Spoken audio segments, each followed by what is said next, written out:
Hello everyone, welcome again. So আজকে আমাদের যে ডিজাইনটা, সেই ডিজাইনটা হচ্ছে এরকম। তো আমাদের এই ডিজাইনটা হচ্ছে একটা স্কোয়ারের মতো অ্যান্ড হচ্ছে যার স্কোয়ারের মাঝখানের পোর্শনগুলোতে কোনো স্টার প্রিন্ট হবে না, শুধু হচ্ছে তার বর্ডার বরাবর স্টার প্রিন্ট হবে।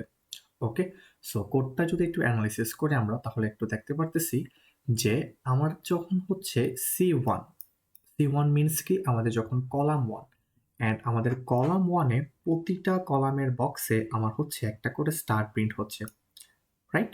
তো আমরা এখানে লিখতে পারি যে আমাদের যে কন্ডিশনগুলো থাকবে, আমাদের এই কন্ডিশনগুলোতে আমরা হচ্ছে লিখলাম ফার্স্টে, সরি, কন্ডিশনগুলোতে আমরা ফার্স্টে লিখলাম হচ্ছে আমাদের যখন সি1 তখন আমাদের একটা স্টার প্রিন্ট হবে।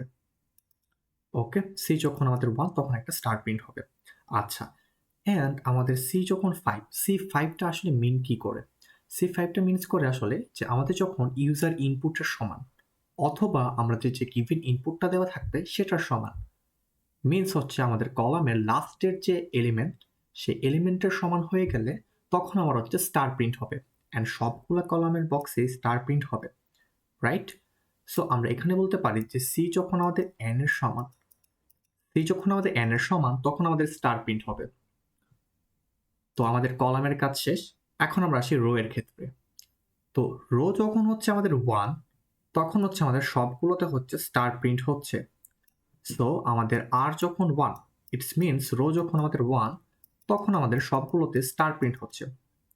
অ্যান্ড আমাদের রো যখন 5, 5টা কি মিন করে? 5টা মিন করে যখন আমাদের রো ইউজার ইনপুটের সমান, রাইট? সো আমাদের যখন রো ইউজার ইনপুটের সমান তখন আমাদের স্টার প্রিন্ট হবে। ওকে, রো যখন ইউজার ইনপুটের সমান তখন হচ্ছে স্টার প্রিন্ট হবে।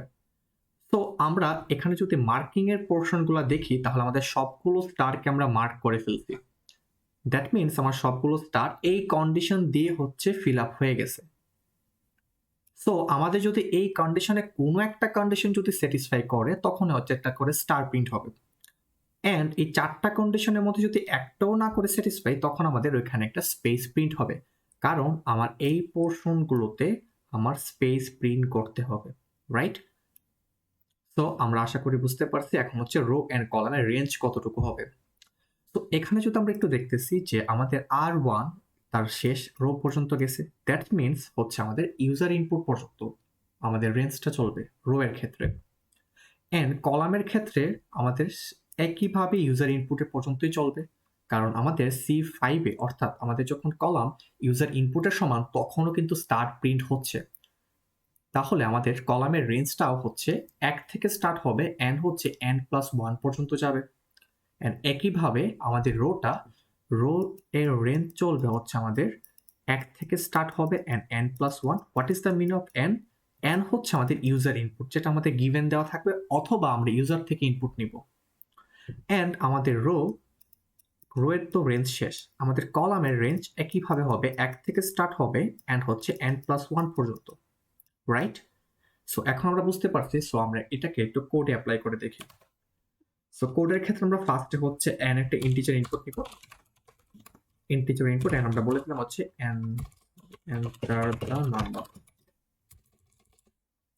Enter the number. Okay, enter the number. তো এখন আমরা একটা রো এর একটা রেঞ্জ চালাবো, সেটা হচ্ছে 1 থেকে স্টার্ট হবে এন্ড হচ্ছে n+1 পর্যন্ত। তো for row in range, row এর রেঞ্জ কি হবে? 1 থেকে স্টার্ট হবে এন্ড হচ্ছে n+1 পর্যন্ত, রাইট? এন্ড হচ্ছে তার পরপরই হচ্ছে কলামে একটা রেঞ্জ চলবে ফর কল ইন রেঞ্জ, 1 থেকে স্টার্ট হবে n+1 পর্যন্ত, রাইট? কারণ আমার দুইটাতেই হচ্ছে তার গিভেন ইনপুট পর্যন্ত রেঞ্জ চলতেছে এন্ড সেখানে হচ্ছে স্টার প্রিন্ট হচ্ছে। এন্ড এখন আমাদের কন্ডিশনগুলো দেওয়ার পালা। সো আমরা কন্ডিশন কি কি দেখলাম? ইফ যখন আমাদের রো 1 এর সমান, রাইট? অথবা আমাদের রো যখন n এর সমান, আমাদের অথবা কলাম যখন আমাদের n এর সমান অথবা 1 এর সমান, আমাদের কল যখন হচ্ছে n এর সমান। এই 4টা কন্ডিশন যদি আমার স্যাটিসফাই করে তাহলে আমি কি করতে পারি? এখানে একটা স্টার প্রিন্ট করতে পারি। তখন আমি এখানে একটা স্টার প্রিন্ট করে দিলাম। এন্ড আমরা যদি একটু খেয়াল করে দেখি এই স্টার গুলো কিন্তু পাশাপাশি প্রিন্ট হচ্ছে, রাইট? তো পাশাপাশি প্রিন্ট করার জন্য কি করতে পারি? এন্ড ফাংশনটি ইউজ করতে পারি, রাইট?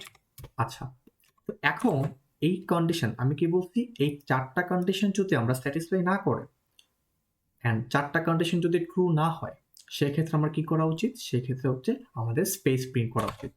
তো আমরা এলস পার্টে গিয়ে কি বলতে পারি যে প্রিন্ট হবে আমাদের স্পেস। অ্যান্ড আমাদের দেখতেছি যে এই স্পেসগুলো, এই যে এখানে একটা স্পেস, এখানে একটা স্পেস অ্যান্ড এখানে একটা স্পেস, স্পেসগুলো কিন্তু পাশাপাশি প্রিন্ট হচ্ছে, রাইট? সো আমরা স্পেসগুলোকে হচ্ছে পাশাপাশি প্রিন্ট করে দিতে পারি। ওকে, অ্যান্ড আমরা দেখতেছি যে হচ্ছে একটা রো এর কাজ শেষ হয়ে যাওয়ার পরে আর কিন্তু সে রো 2টা পাশাপাশি প্রিন্ট করতেছে না, রো 2টা কিন্তু রো এর নিচে প্রিন্ট করতেছে, রাইট? রো 1 এর নিচে। সো আমাদের এখানে একটা এমটি প্রিন্ট দিয়ে দেব যাতে হচ্ছে সে এক স্টেপ নিচে চলে আসে।